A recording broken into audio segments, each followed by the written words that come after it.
Two little girls lie in a dirt cellar, clutching a pistol too big for their hands, while upstairs the banker smiles like a Sunday uncle and calmly decides which twin gets a good home and which gets a laundry that eats children's lungs. When the next frontier yarn rolls out on Dusty Trail Stories, listen close, leave your mark in the comments, and swear yourself to that subscribe. The cabin smelled of dried sage and pine needles, a scent that Clara Whitfield had always associated with safety, though safety felt like a memory from another lifetime on this frozen Christmas Eve. Inside, the fire crackled with a rhythmic, comforting pop, casting dancing shadows against the hand-hewn log walls that Thomas had raised with his own two hands. Her twin daughters, Lily and Rosie, sat on the braided rug, their heads bent together as they whispered secrets to a rag doll with button eyes, their voices low and sweet, a stark contrast to the blizzard howling beyond the thick oak door. It was the winter of 1893, and the wind screamed across the Wyoming plains like a dying wolf, burying the world in white silence. Clara hummed a soft lullaby, the vibration of the melody soothing the ache in her chest as she stirred the pot of broth, trying to make a meager meal feel like a feast for the holidays. It was a picture of perfect, enduring domesticity, a moment suspended in amber where the cruelty of the world outside could not touch them. The storm was a mercy, she told herself, for no man would ride out in such weather, not even the devil himself.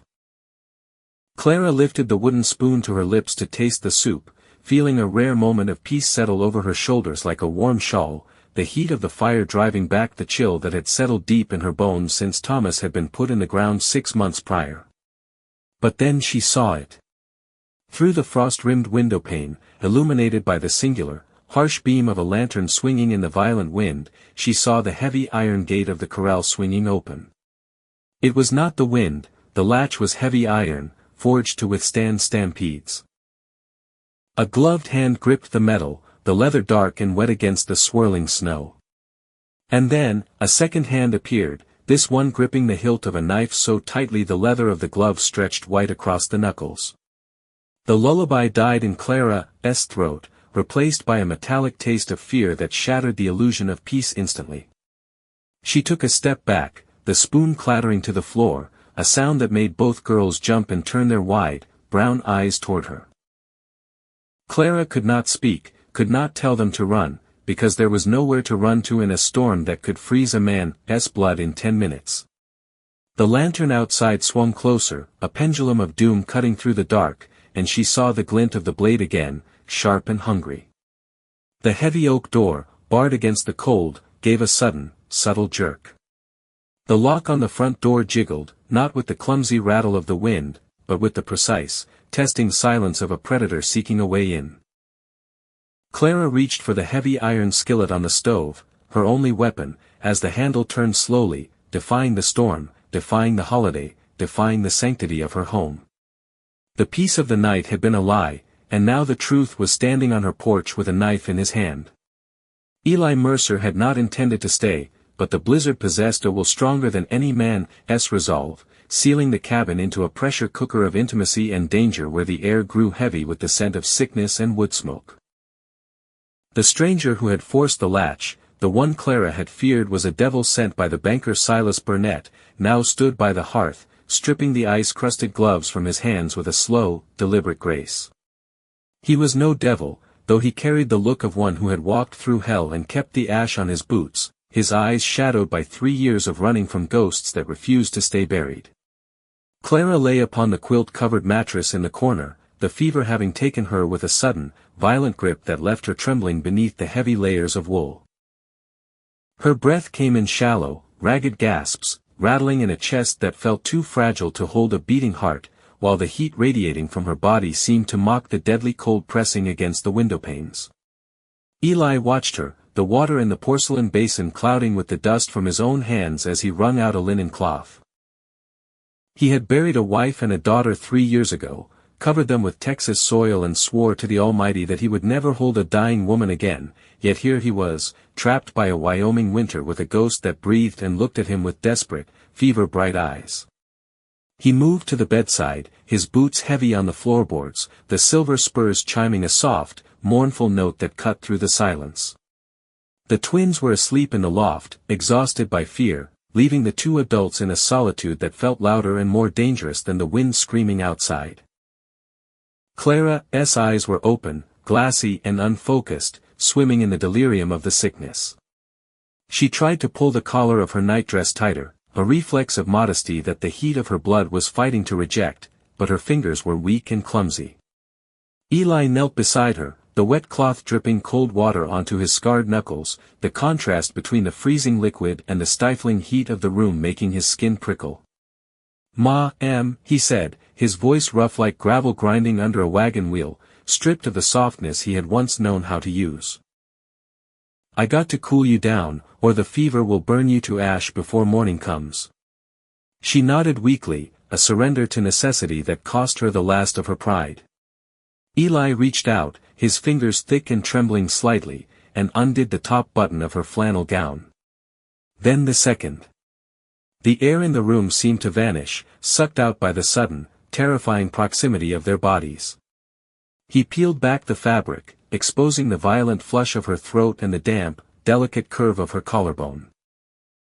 When he pressed the cold cloth against her burning skin, a hiss seemed to rise from the contact, a shock of temperature that made Clara arch her back off the mattress with a sharp, broken intake of breath. Her hand flew up, gripping his wrist, her fingers searing hot against his cold flesh, desperate for an anchor in the spinning world. Eli froze. He looked down into her eyes, and for a heartbeat, the fever cleared, leaving only a raw, terrified hunger that mirrored the void inside him. This was not merely medicine, it was a violation of the solitude they had both worn like armor for so long. The touch of her skin against his hand sent a jolt through him that had nothing to do with the cold and everything to do with the loneliness that had hollowed him out. He should have pulled away. He should have been a gentleman, or a coward, and retreated to the safety of the fire. But the pulse beating frantically at the base of her throat called to him, a drumbeat of life refusing to be extinguished. He leaned closer, the smell of her, sweat and lavender and the metallic tang of sickness, filling his head, drowning out the scent of the storm and the memory of the dead. His thumb brushed the hollow of her throat, a caress that was dangerously tender for a man who claimed to be empty. Clara let out a sound, half whimper, half sigh, her grip on his wrist tightening, pulling him down rather than pushing him away. In the dim light of the dying fire, the boundaries of propriety dissolved into the shadows. He was a man made of winter, and she was a woman consuming herself with fire, and the collision threatened to destroy them both or forge something unbreakable. He ran the cloth down her neck to the rise of her chest, his eyes dark and unreadable, watching the way her breath caught, the way her lips parted in a silent plea that might have been for water or might have been for salvation. It was a dangerous distraction, a sensual promise made in the shadow of death that bound him to her fate more securely than any chain forged by man. If he left now, if the storm broke and he rode out at first light, he would not just be abandoning a widow to Silas Burnett's wolves, he would be tearing away a part of himself that had just, in this fevered, desperate moment, started to wake up and remember what it felt like to want to live. The morning sun rose not with warmth, but with a blinding, deceptive glare that turned the Wyoming snow into a field of crushed diamonds, hiding the treachery of the drifts beneath a mask of pristine white. It was Christmas Day, 1893, but there were no carols drifting from the town of Stillwater Creek, only the biting silence of a world frozen in its tracks.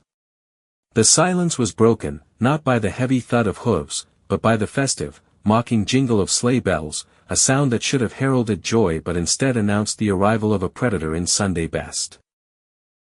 Eli Mercer stood by the frosted window, his hand resting instinctively on the worn walnut grip of his Colt, watching as a sleek black cutter sliced through the snow, pulled by two high-stepping bays that looked better fed than any human being within 50 miles. The sleigh stopped at the crooked fence line, and Silas Burnett stepped out, wrapped in a coat of heavy buffalo fur that cost more than the Whitfield farm had earned in a decade. He did not wade through the snow like a man, he walked atop the packed drifts with the light, confident step of one who owns the ground beneath his feet. When he pushed open the cabin door without knocking, bringing a gust of Arctic air and the scent of expensive tobacco into the room, he sucked the warmth from the hearth as surely as if he had doused the fire with water. Clara stood by the table, clutching her shawl tight against her throat, her knuckles white, her fever-bright eyes wide with a terror that went deeper than the bone. Burnett removed his hat, revealing hair slicked back with oil, and smiled, a rictus of civility that did not reach his eyes, which were as cold and flat as the coins he hoarded in his vault. He declined the coffee Eli did not offer, his gaze sweeping over the poverty of the cabin, the cracked plaster, the meager fire, the two terrified little girls peeking from the loft ladder, with a look of predatory amusement. "Mrs. Whitfield," Burnett said, his voice smooth as oil on a whetstone. "I trust the storm has not been too unkind. Though I see you have taken in, strays." His eyes flicked to Eli, dismissing him as nothing more than a saddle tramp before returning to Clara. He reached into his coat and produced a document, placing it on the rough-hewn table with a soft, ominous slap. "I have come to save you from yourself, Clara. A woman in your condition, with the shaking sickness taking hold, has no business trying to wrestle a living from this unforgiving earth. It is cruel to the children." Clara took a step back, her voice trembling. "This is our home, Mr. Burnett. Thomas built it." Burnett chuckled, a dry, rattling sound like dry leaves skittering over a grave. "Thomas is dead, my dear. And unless you sign this deed, transferring the title to me for the generous sum of $100, you will soon join him. And the girls?" He looked up at the loft, his smile widening. "The orphan train comes through Cheyenne in 3 days. Sisters are rarely kept together, you know. One to a family in Oregon, perhaps one to a laundry in Chicago. It would be a mercy to sign." The threat hung in the air, heavy and suffocating. Clara swayed, the color draining from her face until she looked like a corpse standing upright. The horror of his words, the casual cruelty of separating twins who shared a heartbeat, brought her to her knees, not in prayer, but in collapse. But before she could hit the floor, a shadow detached itself from the wall. Eli Mercer stepped into the light, the floorboards groaning under his weight. He did not shout, he did not rage. He simply moved with the lethal fluidity of a Texas Ranger who had looked into the eyes of worse men and sent them to their judgment. He placed his hand on the table, covering the deed, his calloused fingers stark against the crisp paper. "There will be no signing today," Eli said, his voice low, a rumble of thunder before the strike. "And you will take your money and your threats off this property before I decide that the law out here is defined by lead rather than paper." Burnett stiffened, his eyes narrowing as he finally looked at Eli, really looked at him, and saw the way the man stood, the way his hand hovered near the iron on his hip, the scars that mapped a history of violence on his face. "You represent a danger to this community, sir," Burnett sneered, though he took a half-step back toward the door. "I will return at moonrise. If this woman has not signed by then, I will return with men who are less patient than I am. And you, drifter, will be buried in an unmarked grave." Burnett turned on his heel and swept out, the door slamming shut behind him, leaving a vacuum of silence that was more terrifying than his presence. As the jingle of the sleigh bells faded into the distance, the reality of the ultimatum crashed down upon the cabin. Moonrise. They had hours. Hours before the fire, before the blood, before the end. Clara let out a sound that was half sob, half scream, her legs giving way completely. Eli caught her, his arms wrapping around her waist, hauling her up against his chest. She was trembling so violently her teeth chattered, her hands clutching at the lapels of his coat as if he were the only solid thing in a dissolving world. "They'll take them," she gasped, her eyes wild, searching his face. "They'll take my babies, Eli. They'll take them away." The fear in the room ignited, sparks flying from the flint of her terror striking the steel of his own desperation. He looked down at her, seeing the woman who had fought for 3 years alone, seeing the fire that Burnett tried to extinguish, and something inside him snapped. The need to reassure her, to anchor her, to claim life in the face of the encroaching death, overwhelmed his restraint. "No," he growled, and crushed his mouth to hers. It was not a gentle kiss, it was a collision, a desperate, starving thing. It tasted of salt and fear and the iron tang of blood from a split lip. Clara did not pull away, she surged into him, her hands tangling in his hair, pulling him closer, needing to feel the heat of him to prove she was still alive. Eli swept the deed, the paper that said she was worth nothing, that her home was forfeit, off the table with a violent sweep of his arm. It fluttered to the floor, forgotten, as he lifted Clara onto the rough wood. Her skirts bunched around her waist, the friction of wool against skin, the cold air of the room biting at her exposed flesh only to be chased away by the searing heat of his hands. There was no romance here, no soft words of courtship. This was a battle cry. He moved between her legs, the hard ridge of his desire pressing against her, a physical promise that he was here, that he was real, that he was a wall between her and the wolves. Clara gasped, her head thrown back, her throat bared to the rafters as his mouth found the pulse he had so gently checked the night before, now biting down on the tender skin, marking her, claiming her. The sensation was sharp, grounding, pulling her out of the spiral of panic and into the visceral, undeniable now. Eli buried his face in the curve of her neck, inhaling the scent of her, the fever still lingering but now mixed with the musk of arousal. He felt her legs wrap around his waist, pulling him in, a demand to be filled, to be whole, to steal this one moment of pleasure from a world that wanted to give them only pain. The friction, the heat, the sound of their ragged breathing filling the small room, it was a defiance. Every touch was a rebellion against Silas Burnett, against the storm, against the death that waited for them at moonrise. Eli drove into her, a rhythmic, powerful cadence that shook the sturdy table, his eyes locked with hers, dark and intense, communicating a vow that words could not hold. I am here. I am yours. And God help the man who tries to cross this threshold tonight. For those few desperate, stolen minutes, the blizzard did not exist. The deed on the floor did not exist.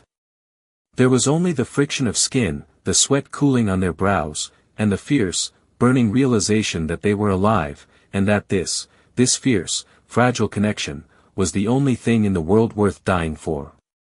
When they finally pulled apart, chests heaving, foreheads resting together in the gathering gloom, the air between them had changed. It was no longer the air of a sick room or a stranger's refuge. It was charged with the electricity of a pact sealed in sweat and blood. Clara looked at him, her lips swollen, her eyes clear and hard as diamonds. She slid off the table, her boots hitting the floor with a solid thud, and smoothed her skirts. She did not look like a victim anymore. She looked like a woman who had just remembered she had claws. Teach me, she whispered, her voice steady. Teach me how to shoot the rifle, Eli. Because if they come at moonrise, I will not be the one who breaks.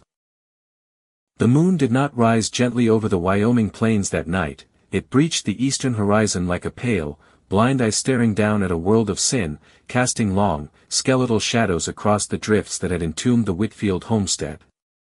The wind had died down, leaving a silence so profound it felt heavy, a physical weight pressing against the eardrums, broken only by the dry snap of frozen timber settling in the bitter cold.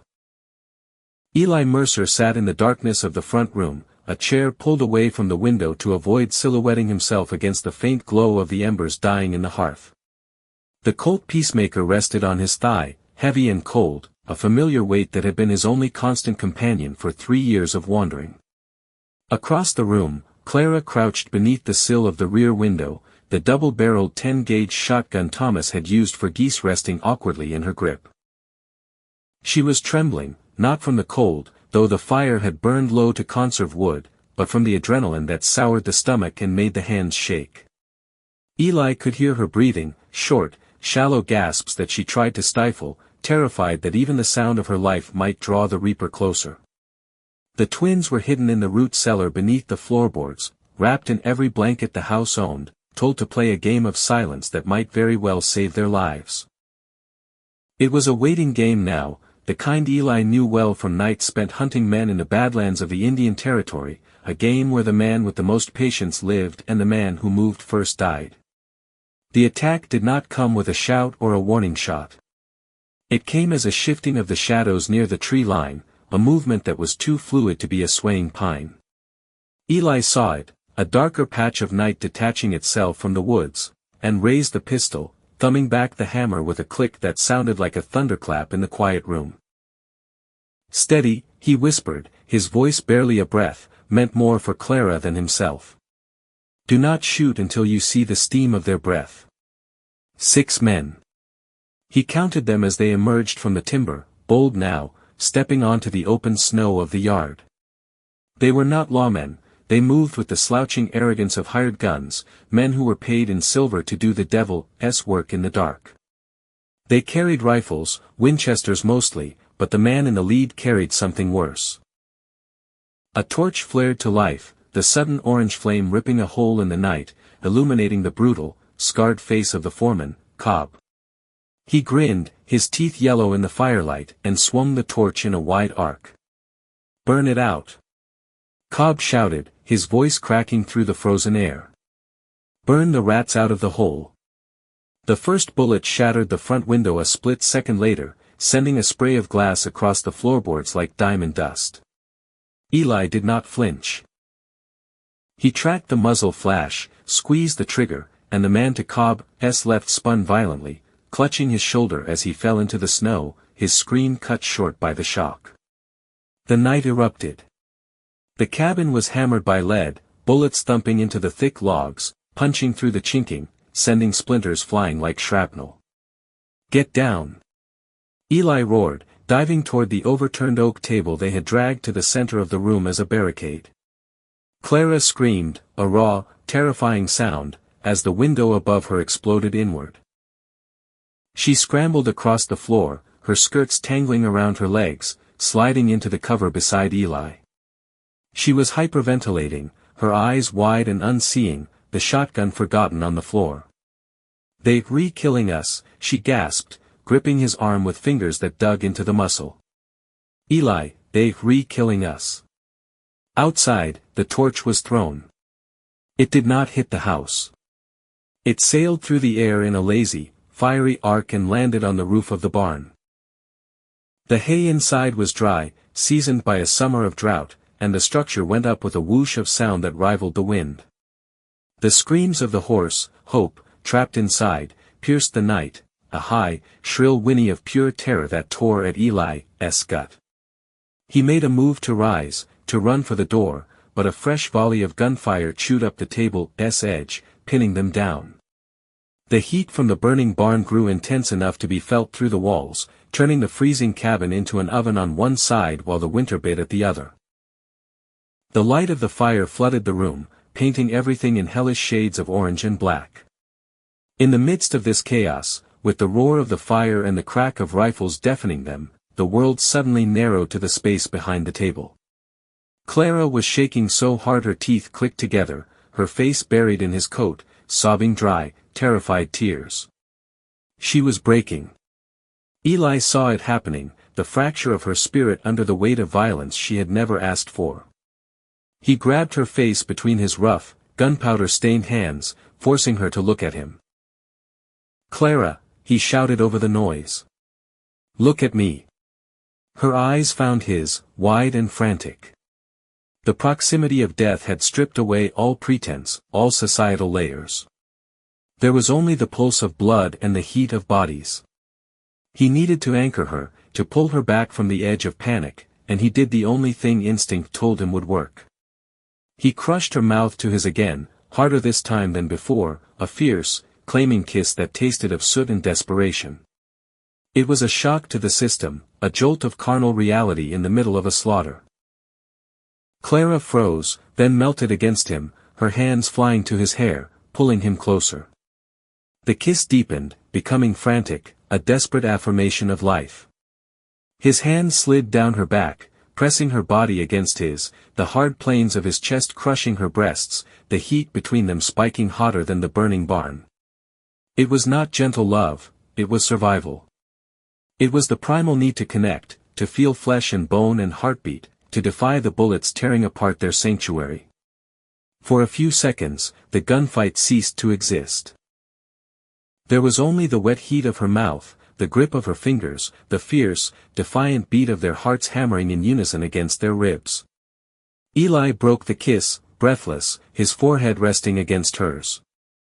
"I am not leaving you," he growled, his voice low and dangerous. "I am not dying here, and neither are you. Do you hear me?" Clara nodded, her eyes clearing, the panic replaced by a steely, cold resolve forged in the fire of his touch. She reached out and grabbed the shotgun she had dropped. "I hear you," she whispered. "Then stay low," Eli said, turning back to the devastation. "And kill anything that comes through that door." The barn was fully engulfed now, the roof collapsing in a shower of sparks that drifted toward the house. The distraction of the fire had made the attackers careless. They were moving in, emboldened by the lack of return fire, silhouetted against the inferno of the barn. Eli saw two shadows rushing the porch. He rose from behind the table, no longer the cornered animal, but the hunter. He fired twice, the Colt bucking in his hand. The first man dropped on the steps. The second, Cobb, stumbled but kept coming, raising a sawed-off shotgun. Eli did not have the angle. Boom. The sound was deeper, throatier than the rifles. Clara had risen beside him, the 10-gauge stock pressed to her bruised shoulder, smoke curling from the barrel. Cobb was thrown backward off the porch as if kicked by a mule, his chest a ruin of buckshot. Silence fell over the yard, sudden and ringing. The remaining men, seeing their leader dead and the resistance far from broken, broke and ran, scrambling for their horses in the tree line. Eli did not chase them. He stood panting in the orange glow of the firelight, the gun hanging by his side. The barn was gone. Hope was gone. The winter supplies were ashes.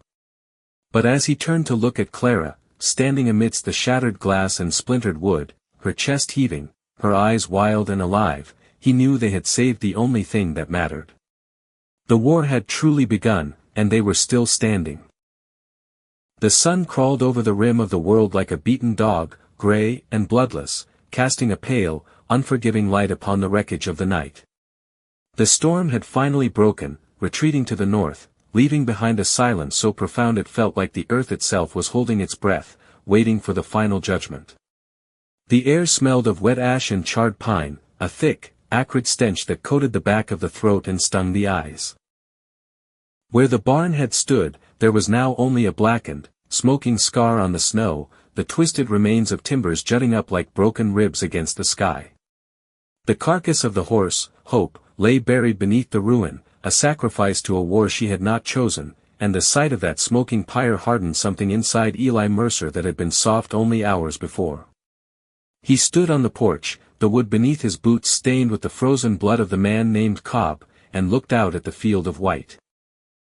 3 other bodies lay where they had fallen, dark mounds rapidly being reclaimed by the drifting snow, looking less like men and more like discarded bundles of rags. They were stiff now, frozen into the grotesque postures of their final agony, their weapons lying useless beside cold hands. It was a grim harvest for Christmas morning, a tableau of violence that mocked the very idea of peace on earth. But they were alive. That was the miracle, stark and terrifying as it was. Clara emerged from the cabin, clutching a heavy wool shawl around her shoulders, though it did little to ward off the biting chill. Her face was smudged with soot and dried blood, not her own, and her hair, usually pinned up with severe propriety, hung in wild, tangled waves around her face. She did not look at the bodies. Her eyes were fixed on the smoking ruins of the barn, her expression unreadable, carved from the same granite as the mountains looming in the distance. She walked to Eli, her boots crunching on the ice-crusted snow, and for a long moment, neither of them spoke. There was no need for words, the shared survival of the night had forged a language of silence between them, a bond welded in the heat of gunfire and the terror of imminent death. Eli reached out, his hand rough and scarred, and brushed a smudge of ash from her cheek. The touch was gentle, a startling contrast to the violence that surrounded them, and Clara leaned into it, closing her eyes for a brief second. When she opened them, the grief was gone, replaced by a cold, glittering fury. "We cannot stay here," she said, her voice raspy from smoke. "If we stay, he will send more. He will send the sheriff. He will send the law, twist it to his liking, and he will hang you and starve us." "I know," Eli replied, his thumb tracing the line of her jaw, lingering on the pulse that beat there, steady and strong. "We go to him. We take the fight to the devil's doorstep before he has time to wash the blood off his hands." They found one of the attackers' horses wandering near the tree line, a sturdy roan gelding that had bolted when the shooting started but had not gone far, tethered by the depth of the drifts. It was a fine animal, well fed and strong, wearing a saddle too expensive for a common hired gun, another sign of Silas Burnett's coin flowing freely. Eli caught the reins, calming the skittish beast with low, soothing murmurs, his breath pluming in the frigid air. He checked the cinch, his movements efficient and practiced, while Clara went back inside to retrieve the one thing that could save them or doom them completely. She returned moments later, carrying the leather-bound journal Thomas had hidden in the hearth. She held it against her chest like a shield. They left the twins hidden in the root cellar, with a supply of dried beef and a loaded pistol that Eli had pressed into Lily's small, trembling hands, extracting a promise that she would not open the trapdoor for anyone but her mother or him. It was a gamble, leaving them, a choice that tore at Clara's soul, but to take them into town was to walk them into the line of fire. Eli mounted the roan and pulled Clara up behind him. She wrapped her arms around his waist, pressing her body against the heavy canvas of his coat, her cheek resting against his back. The heat of her seeped through the layers of clothing, a burning reminder of the night before, of the desperate, frantic collision of their bodies in the dark. That intimacy had shifted the center of gravity for both of them. It was no longer just a matter of duty for Eli, nor desperation for Clara. It was personal. It was a claiming. As they rode out, leaving the smoking ruin of the homestead behind, the physical connection between them, the way her thighs pressed against his, the way her hands gripped his belt, felt like an act of defiance against the cold, empty world. The ride to Stillwater Creek took 2 hours of grueling slog through drifts that reached the horse's knees. The wind picked up, biting at their exposed skin, but they did not stop. They rode through the silence of the winter morning, passing other farms where smoke curled lazily from chimneys, signs of families opening presents and roasting geese, oblivious to the war that had been fought just miles away. As the town came into view, the sound of church bells began to drift across the snow, a clear, chiming summons that sounded perverse to Eli's ears. It was Sunday. The town was gathering. Silas Burnett would be there, sitting in his front pew, singing hymns with the mouth that had ordered the murder of children.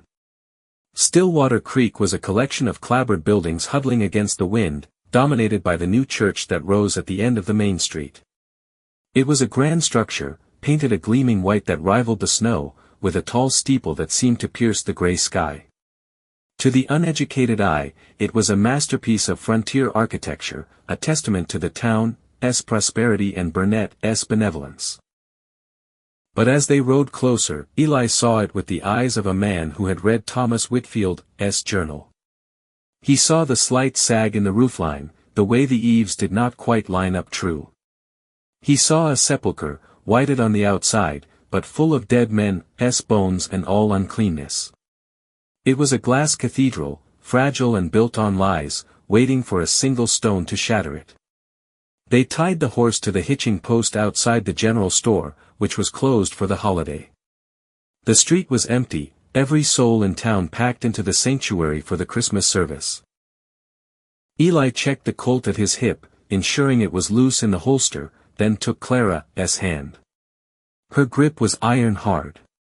She was terrified, he knew, but she walked with her head high, the journal tucked under her other arm. They walked up the wooden steps of the church, the sound of the congregation singing, "O come, all ye faithful," vibrating through the doors. The hymn was loud, triumphant, masking the rot within the walls. Eli did not knock. He did not slip in quietly. He kicked the double doors open with a violence that cracked the wood, the boom echoing like a gunshot over the singing. The hymn died instantly, strangled in 100 throats. Heads turned, bonnets and hats shifting like a field of wheat in a windstorm. The warmth of the packed room hit them, thick with the smell of damp wool, hair tonic, and the beeswax candles burning on the altar. At the far end of the aisle, standing behind the pulpit with a Bible open in his hands, was the Reverend, his mouth open in mid-note. And in the front row, turning slowly with an expression of irritated benevolence that curdled into shock, sat Silas Burnett. Eli and Clara stood in the doorway, framed by the blinding white of the snow outside, looking like avenging wraiths. They were dirty, covered in soot and blood, bringing the stench of fire and death into the perfumed sanctuary. "The service is over," Eli announced, his voice carrying to the rafters, flat and hard. "And the reckoning has begun." A murmur rippled through the crowd. Sheriff Wade Colton, sitting 2 rows back, stood up, his hand moving to his badge rather than his gun. "Mercer," he warned, though his voice lacked conviction. "You, disturbing the peace. You best step out." "There is no peace," Clara said, stepping forward, her voice trembling but gaining strength with every syllable. She walked down the center aisle, Eli a protective shadow at her shoulder. "There is only the silence you bought with my husband's blood." She stopped 10 feet from Burnett, who had risen from his pew, his face a mask of polite confusion that barely hid the viper beneath. "Mrs. Whitfield," Burnett said, spreading his hands. "My dear woman, you are clearly unwell. The grief, the fever, surely we can discuss this. You sent men to my house last night," Clara interrupted, holding up the journal. "You sent Cobb and 5 others to burn us alive while we slept. To kill me. To kill my daughters." The congregation gasped. Burnett laughed, a short, incredulous sound. "Preposterous. I did no such thing. Why would I harm a widow I have tried so generously to help?" "To hide this," Eli said, stepping past Clara to stand toe-to-toe with the banker. He was taller than Burnett, broader, and he radiated a menace that made the banker flinch. Eli took the journal from Clara and held it up. "Thomas Whitfield did not die of a fall. And he did not die drunk. He was murdered because he found out what you were doing to this town." Eli opened the book, the pages crinkling in the silence. "He found the silver on his land, yes. But he also found this." Eli gestured to the building around them. "He kept records. Every beam. Every nail. Every bag of mortar." Eli turned to the crowd, his eyes scanning the faces of the farmers and shopkeepers. "You think this man is your savior? He's your executioner. This church," Eli stomped his boot on the floorboards, and the sound echoed hollowly, a vibration that seemed to run up the walls. "This church is built on fraud. Rotten timber disguised with paint. Sand mixed into the mortar to save pennies. Thomas wrote it all down. He warned Burnett that the roof load was too heavy for the support beams. He warned him that a heavy snow, like the one sitting on top of us right now, could bring the whole thing down on your heads." Panic flickered in the eyes of the people. They looked up at the ceiling, at the heavy trusses groaning under the weight of the winter.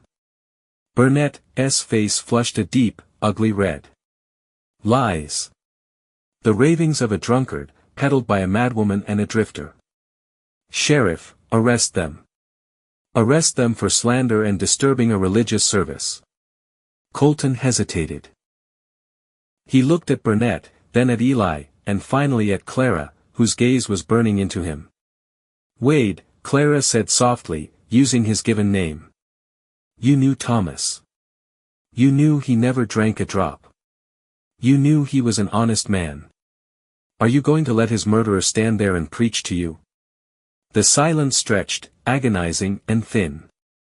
Then, from the middle of the congregation, a chair scraped against the floor. Agnes Miller, the owner of the general store, stood up. She was a small woman, worn down by years of hard work, but her jaw was set. "He owed the store for 3 kegs of nails," she said, her voice shaking. Burnett did. But he made me write it down as supplies. And when Thomas came to check the order, Burnett told me to lie. Said it was a surprise for the town. She looked at Burnett, her eyes filling with tears. He told me if I spoke up, he'd call in the loan on the store. He'd put my family on the street. Agnes. Burnett snapped. Sit down. No, another voice joined in. It was Doc Morrison, rising from the back. He looked tired, a man carrying a heavy burden. I signed the death certificate, he said heavily. 'Cause of death, accidental fall while intoxicated. But there was no alcohol in his blood, Silas. I smelled none. And the blow to the back of his head, it was not from a rock. It was shaped like the butt of a pistol. The doctor looked at Eli. I was afraid. He owns the practice. He owns the building. But I would not be buried in a tomb he built to save a nickel. The tide turned. It was palpable, a physical shift in the air pressure of the room. The fear that Burnett had cultivated for years, the silence he had purchased with debt and intimidation, began to crack under the weight of the truth. Men began to stand, muttering, looking at the walls with suspicion. Mothers pulled their children closer, eyeing the groaning beams above. Burnett, seeing his empire dissolving, lost the mask entirely. His face twisted into a snarl. You ungrateful cattle, he spat. I built this town. I own every stick of wood, every brick, every acre. You are nothing without me. He reached inside his coat, not for a deed, but for the derringer he kept in his vest pocket. Eli was faster. He did not draw the Colt, he simply stepped in, blocking Burnett's hand with his own, crushing the banker's wrist until the small gun clattered to the floor. Eli shoved Burnett back, pinning him against the altar railing. You do not own the truth, Eli said quietly. And you do not own them anymore. Eli turned to the sheriff. Wade. You have a choice. You can be his dog, or you can be the law. But know this, 7 men lie dead on the Whitfield ranch. Cobb is one of them. If you ride out there, you'll find their tracks, their torches, and the ruin they made. That is the work of this man. Arrest him, or I will kill him where he stands, and I will sleep soundly tonight knowing I did the Lord's work. Colton looked at the sobbing banker, then at the congregation that was now standing, an angry, murmuring sea. He slowly drew his handcuffs. Silas Burnett, Colton said, his voice finding the steel it had lost years ago. You are under arrest for the murder of Thomas Whitfield, and for conspiracy to commit arson and murder. As the sheriff clicked the iron around Burnett's wrists, a loud, sharp crack echoed from above. Dust drifted down from the ceiling rafters, settling on the pews like snow. The heavy main beam, burdened by the weight of the blizzard and the corruption of its making, had shifted. Out! Eli roared, grabbing Clara's hand. Everyone out. Now. The stampede was chaotic but driven by survival. People poured out of the church, streaming into the snow, carrying children and elderly, fleeing the glass cathedral. Eli and Clara were the last to leave, pushing the Reverend out before them. They stood in the street, breathless, hand in hand, watching. With a groan that sounded like a dying beast, the roof of the church sagged. The walls bowed outward, unable to hold the strain. And then, with a thunderous crash that shook the ground, the roof collapsed inward. The steeple toppled, slicing through the air and smashing into the snow, shattering into 1,000 pieces of white-painted rot. A cloud of dust and snow billowed up, obscuring the sun.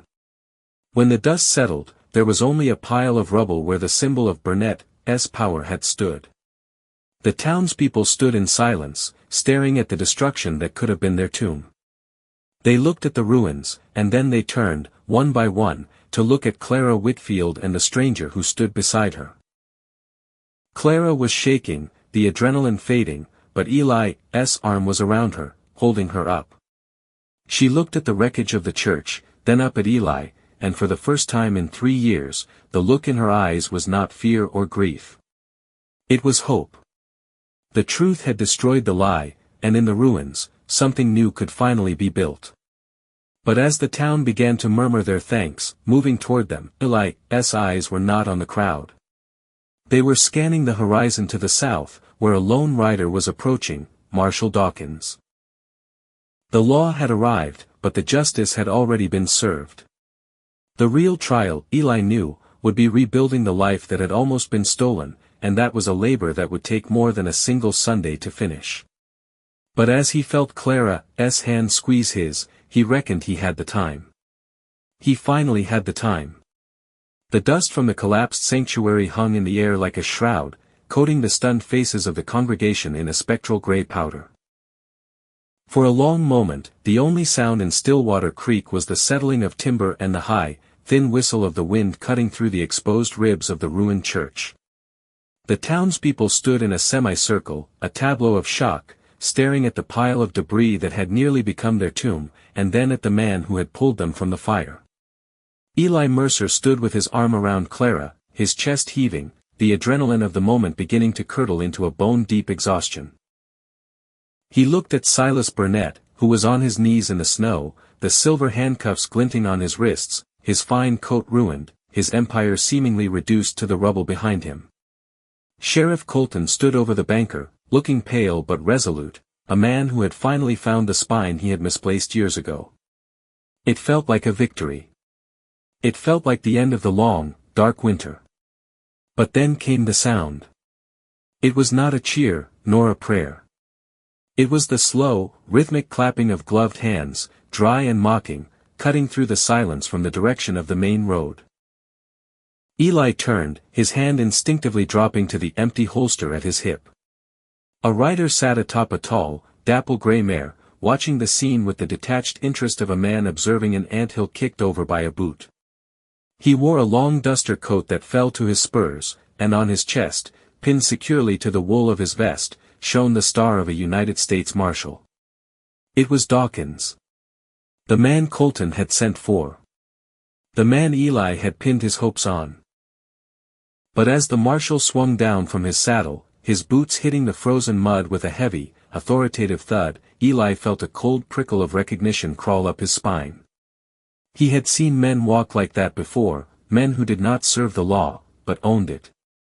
Dawkins did not look at the ruined church. He did not look at the shivering women or the frightened children.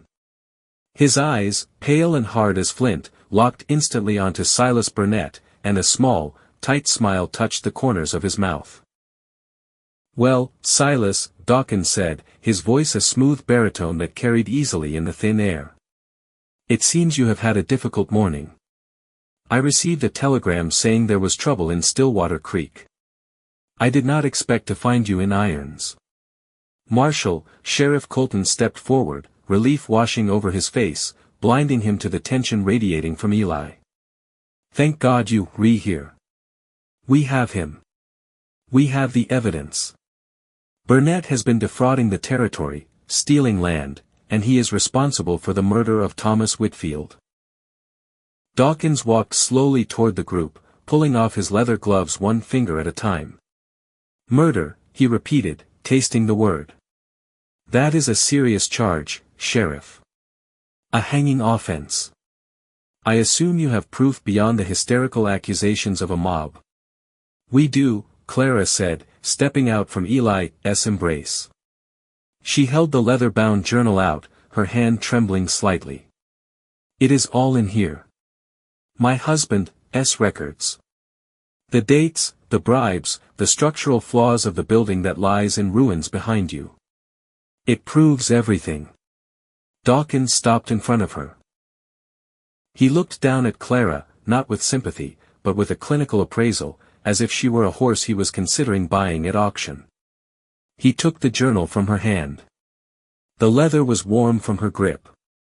He opened it, flipping through the pages filled with Thomas's neat, meticulous handwriting. He read a page, nodded slowly, and then closed the book with a sharp snap that echoed like a pistol shot. A fascinating piece of fiction, Mrs.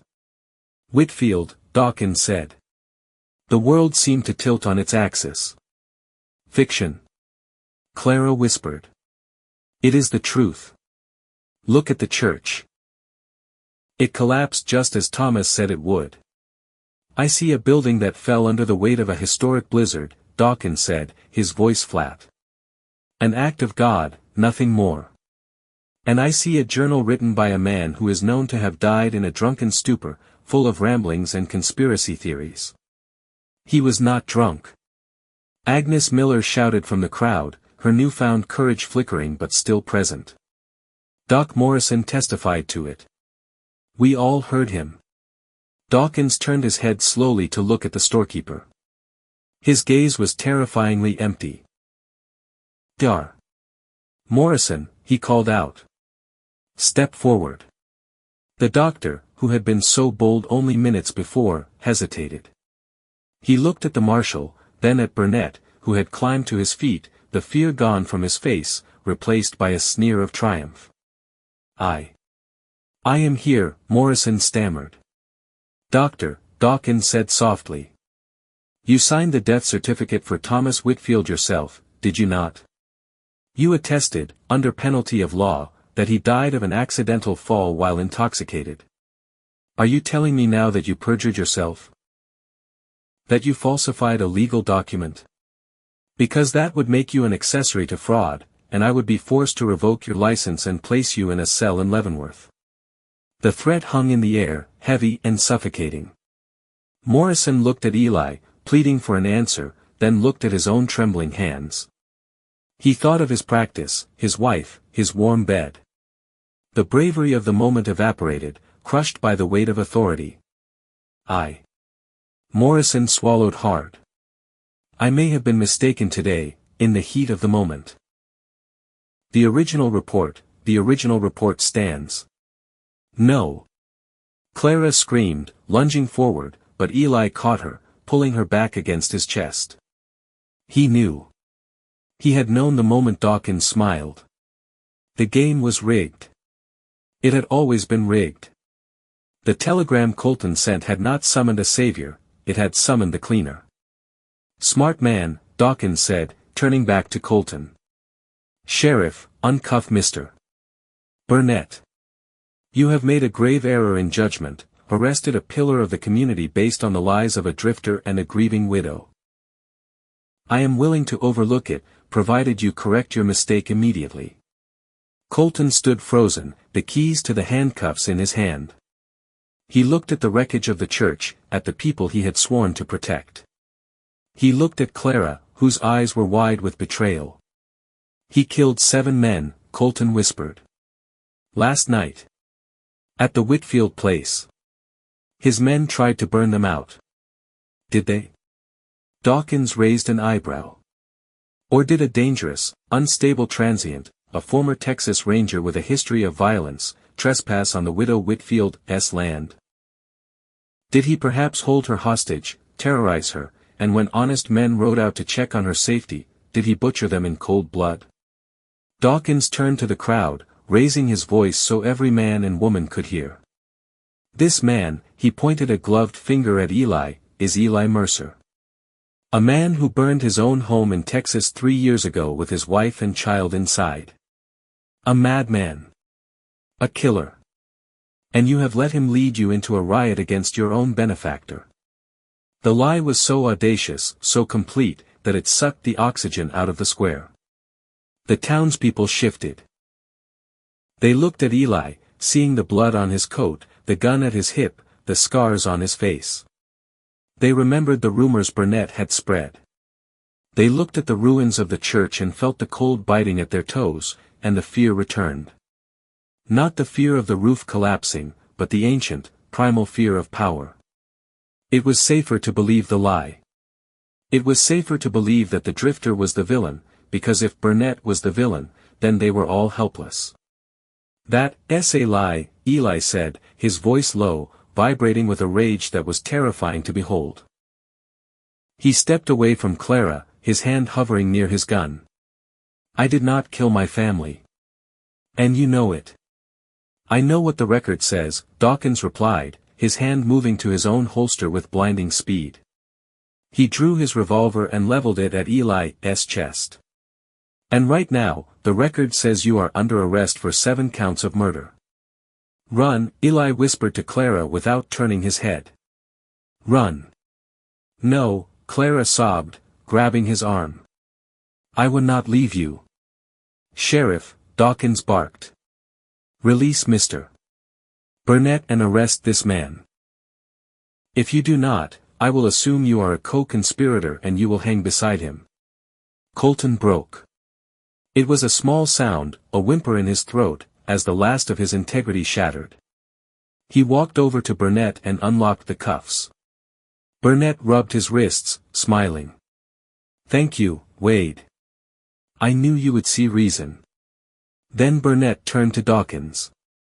And the journal, Marshal? Dawkins looked down at the book in his hand. He walked over to a metal barrel where a fire had been started to warm the hands of the congregants. He held the book over the flames. That is evidence.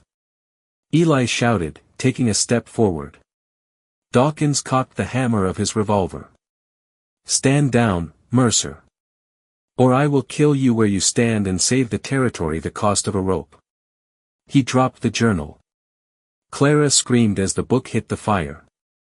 The pages, filled with Thomas's careful measurements, his hopes, his proof, curled and blackened. The leather cover blistered. The truth turned to ash and smoke, drifting up into the gray sky to be lost forever in the winter wind. Take him, Dawkins ordered.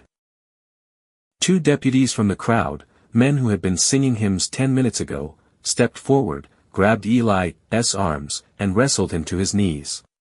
Eli did not fight. To fight was to die, and to die was to leave Clara alone with these wolves. He let them bind his hands with rough rope, his eyes never leaving Clara's face. Burnett walked over to Clara. She stood alone in the snow, shivering, stripped of her protection, stripped of her home, stripped of her hope. He reached out and placed a hand on her shoulder. She flinched as if burned, but she did not run. There was nowhere to run. I told you, my dear, Burnett said softly, so only she and Eli could hear. I always get what I want. The farm is mine. The silver is mine. He paused, looking toward the root cellar back at the homestead in his mind, S.I. And the girls, well. The train to Chicago leaves on Tuesday. I believe the laundry houses are always looking for small hands. You touch them, Eli snarled, struggling against the men holding him, and I will tear your throat out with my teeth. Burnett laughed. He looked at the townspeople, who were now turning away, studying their boots, pulling their coats tight, choosing blindness. Take him to the jail wagon, Burnett ordered. He hangs at dawn. They dragged Eli away. He did not beg. He did not plead. He kept his eyes locked on Clara until they shoved him into the back of the iron-barred wagon. The last thing he saw was Clara Whitfield standing amidst the ruins of the glass cathedral, surrounded by her neighbors who had betrayed her, watching the ashes of her husband's life float down like black snow. The wagon lurched forward. The heavy iron doors clanged shut, plunging Eli into darkness. He sat in the cold, the smell of rust and despair filling his nose, and listened to the fading sound of the town returning to its business. The wind picked up again, howling across the plains, erasing the tracks in the snow, erasing the blood, erasing the history of what had happened. There was no Christmas miracle. There was no justice. There was only the cold, hard rule of gold and the men who wielded it. And in the silence of the cell, Eli Mercer finally understood that he had not been running from his ghosts all these years. He had been running toward them. And now, finally, they had caught him. The gavel had fallen, not in a court of law, but in the court of power, and the verdict was final. Silence. From the darkness of the wagon, Eli closed his eyes and saw not the face of his dead wife, but the face of Rosie, holding up her drawing of a family that would never exist. And for the first time in 3 years, in the crushing dark of the prisoner's box, Eli Mercer began to weep.